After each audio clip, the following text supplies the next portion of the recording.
Assalamualaikum warahmatullahi wabarakatuh. Yang terhormat Ibu Hafizah Gani Hayudina MPD selaku dosen pengampu mata kuliah Metodologi Penelitian Pendidikan dan teman-teman yang saya banggakan. Nah, di sini kami dari kelompok 9 yang beranggotakan yang pertama ada Lilis Nurul Hakimah dengan NIM 2319141. Dan yang kedua ada Leni Marlina dengan NIM 2319140. Dan yang ketiga ada saya sendiri yaitu Siti Fatimah Az-Zahra dengan NIM 2319230. Dan yang terakhir ada Miftahul Arzak dengan NIM 2318133. Nah, di sini kami akan memaparkan materi makalah kami yang berjudul Analisis Data Hasil Penelitian Kualitatif. Nah, berikut ini simak ya videonya teman-teman. Nah, yang pertama yaitu analisis data. Apa sih analisis data itu? Nah, salah satu langkah penting dalam sebuah penelitian adalah analisis data. Analisis data merupakan serangkaian proses dalam mengolah data agar didapatkan hasil penelitian dari data tersebut. Nah, kapan sih analisis data itu dilakukan? Nah, analisis data dilakukan setelah peneliti mengumpulkan seluruh data yang dibutuhkan untuk keperluan penelitiannya. Nah, dalam menganalisis data penelitian, terdapat perbedaan mendalam antara metode penelitian kuantitatif dan penelitian kualitatif. Perbedaan tersebut terjadi karena jenis data yang berbeda, proses pencarian dan pengolahan data yang berbeda, serta perbedaan hasil yang diinginkan dari dua jenis metode penelitian tersebut. Pada penelitian kuantitatif, peneliti perlu mendefinisikan hipotesis agar hasilnya dapat diketahui apakah sesuai dengan teori yang digunakan atau tidak.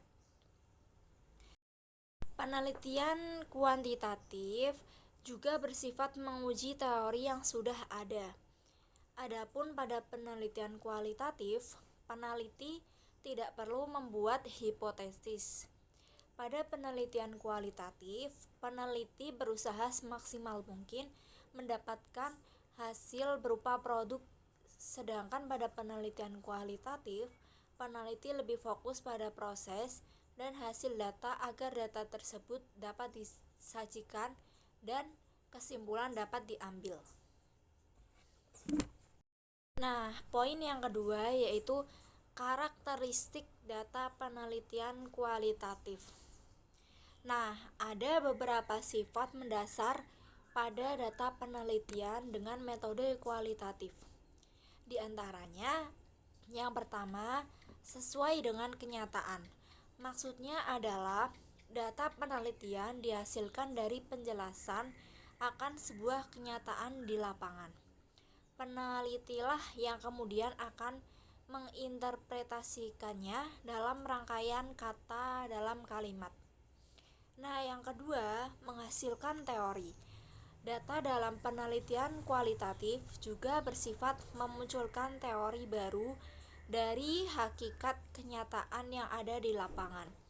Teori yang muncul tersebut sering disebut sebagai grounded theory karena posisinya yang terpendam dalam hakikat kenyataan pada subjek penelitian.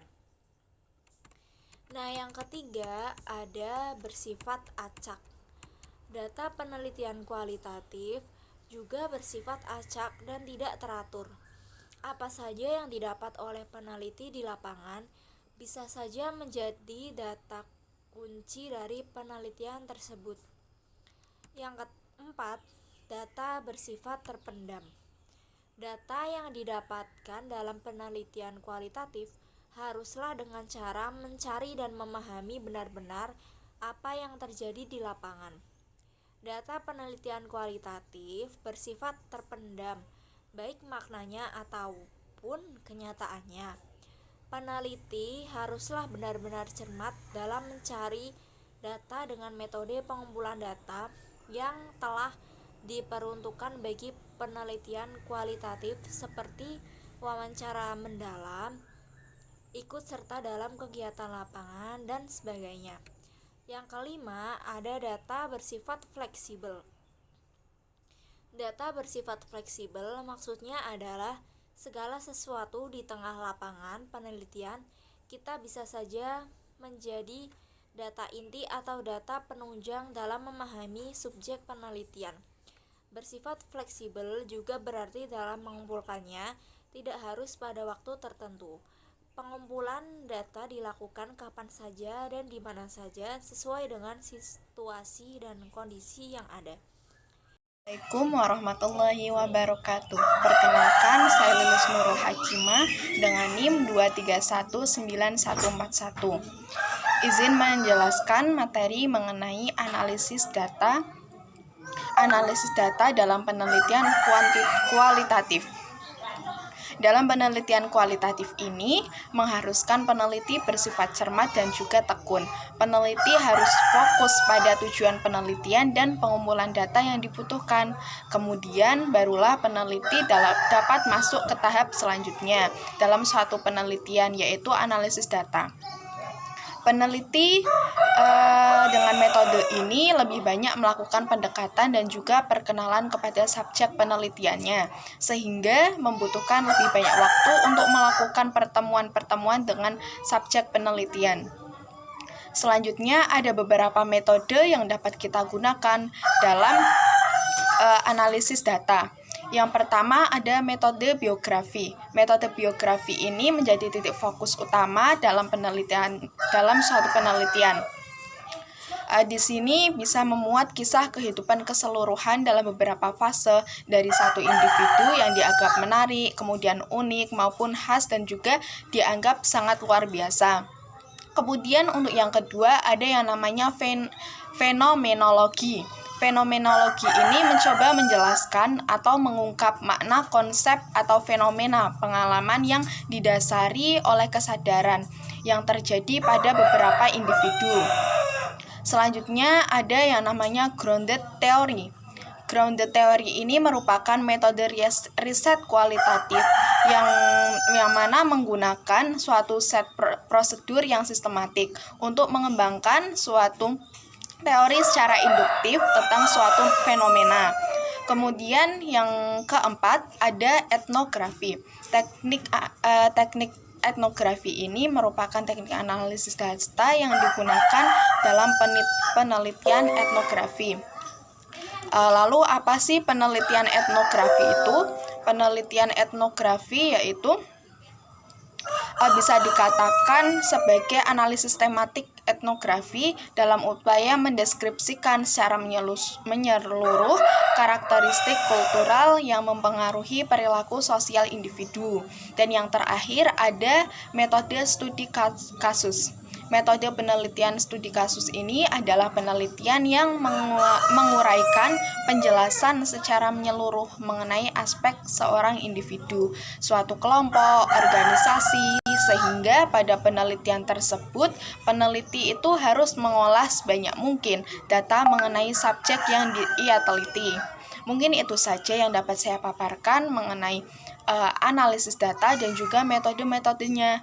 Untuk selanjutnya akan disambung oleh pemakalah yang lain. Terima kasih.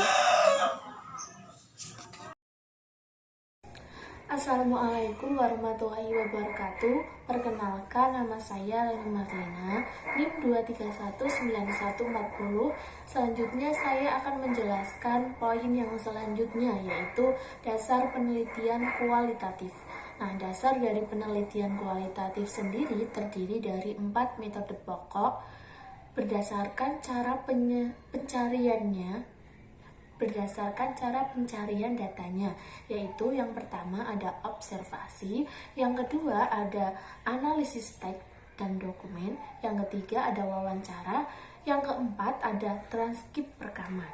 Nah, selanjutnya dalam analisis penelitian pasti menggunakan metode analisis tidak bisa lepas dari cara peneliti mendapatkan datanya. Setidaknya analisis data dalam penelitian kualitatif meliputi 3 unsur penting yang tidak dapat dipisahkan atau tidak dapat ditinggalkan. Nah, 3 unsur penting itu, yang pertama adalah reduksi data. Reduksi data adalah memilih data yang penting dari data yang tidak terlalu penting. Nah, maksudnya pasti dalam proses penelitian, dari seluruh data yang terkumpul, peneliti harus memilih lagi data mana yang paling relevan dengan subjek penelitian. Nah, peneliti harus melakukan reduksi data agar penulis dapat fokus mencari kesimpulan dari penelitiannya tersebut. Nah, reduksi data bisa dilakukan sejak permulaan pengumpulan data.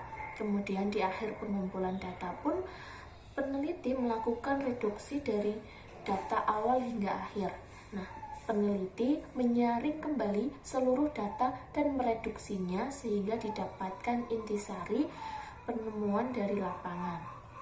Nah, reduksi data itu meliputi bentuk analisis yang berupa penajaman, pengorganisasian data, penggolongan, sehingga dapat diperoleh hasil berupa kesimpulan. Nah, proses reduksi data meliputi beberapa teknik, yaitu yang A, ada coding. Coding atau pengkodean adalah sebuah proses pemberian kode bagi kata-kata serta frase yang bertujuan mendeskripsikan dan mengidentifikasikan pola kata. Nah, proses coding itu bertujuan merefleksikan dan menghubungkan makna. Yang selanjutnya ada identifikasi tema. Identifikasi tema dilakukan agar proses coding itu bertujuan merefleksikan dan menghubungkan makna. Yang selanjutnya ada identifikasi tema. Identifikasi tema dilakukan agar memudahkan peneliti mengambil kesimpulan. Nah, yang ketiga yaitu review tema. Review tema dimaksudkan untuk melihat kembali tema-tema yang telah ditentukan. Yang keempat ada klasifikasi data. Klasifikasi data dimaksudkan bagi data-data kecil untuk selanjutnya dikategorikan. Yang kelima ada meringkas data. Meringkas data dilakukan apabila data yang dikumpulkan dirasa terlalu besar atau panjang. Nah, maka penulis itu boleh meringkas data itu agar tidak terlalu panjang. Assalamualaikum warahmatullahi wabarakatuh. Tentang penyajian data. Di sini ada poin penyajian data. Proses penyajian data adalah salah satu proses penting dalam penelitian kualitatif. Seluruh proses penelitian tertumpu pada penyajian data. Semua data yang dapat diperoleh peneliti kemudian disajikan dalam bentuk kata-kata dalam kalimat. Penyajian data dapat dilakukan dengan beberapa teknik sesuai dengan data yang didapat dari lapangan. Di antaranya adalah yang pertama ada transkrip wawancara. Transkrip di sini yang dimaksud mengubah data suara menjadi data tertulis atau secara sederhana menulis hasil wawancara, baik yang wawancara secara mendalam maupun kuesioner dan lain sebagainya. Yang kedua ada deskripsi data. Deskripsi data adalah penyajian data dengan penjelasan yang bersifat menggambarkan hakikat kenyataan di lapangan. Penelitian dengan metode kualitatif pada asalnya memang bersifat deskriptif, sehingga deskripsi data dalam penyajian data merupakan inti dari penelitian dengan metode ini. Yang ketiga ada analisis naratif. Analisis naratif adalah proses penyajian data yang berupa cerita atau penyatuan potongan-potongan data menjadi sebuah kronologi. Ya, di sini adalah analisis naratif, itu sebuah cerita.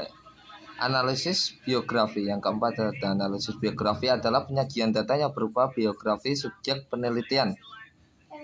Yang kelima ada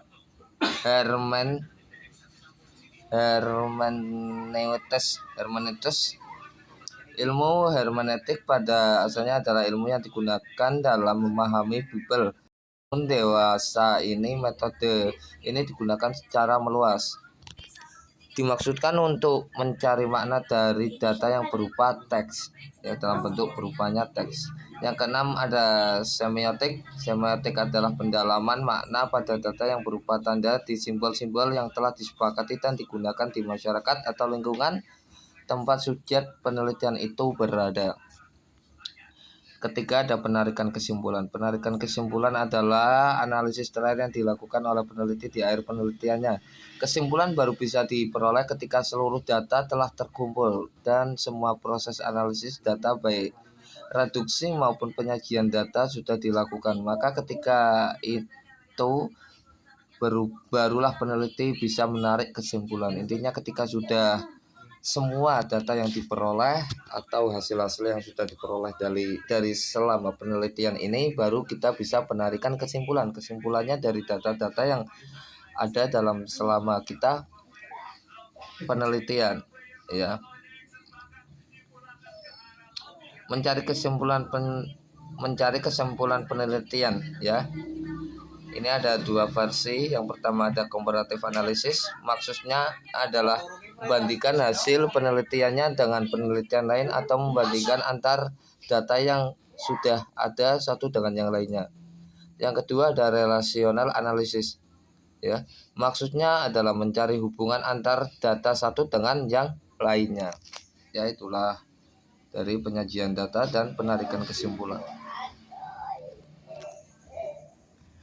Nah, di sini ada langsung kita simpulkan dari awal. Dari pembahasan di atas dapat disimpulkan bahwasanya analisis data penelitian dengan metode kualitatif dilakukan sejak peneliti mulai terjun ke lapangan dan mulai mengumpulkan data yang dikumpulkan keseluruhannya, ya. Lalu analisis dilakukan baik harian maupun ketika tiap ditemukan data baru, dan juga pada akhirnya ketika semua data telah dikumpulkan hampir tidak ada pembatas antara pengumpulan data dan analisis data pada penelitian kualitatif. Saran penulis adalah ketika peneliti terjun ke lapangan, maka hendaknya peneliti benar-benar serius dalam mengumpulkan data dan menganalisnya sehingga data yang diperoleh mencukupi dan mudah untuk dipahami. Peneliti juga harus lebih cermat dalam menganalisis data sehingga kesimpulan yang diharapkannya bisa tercapai. Sekian dari saya. Terima kasih. Wassalamualaikum warahmatullahi wabarakatuh.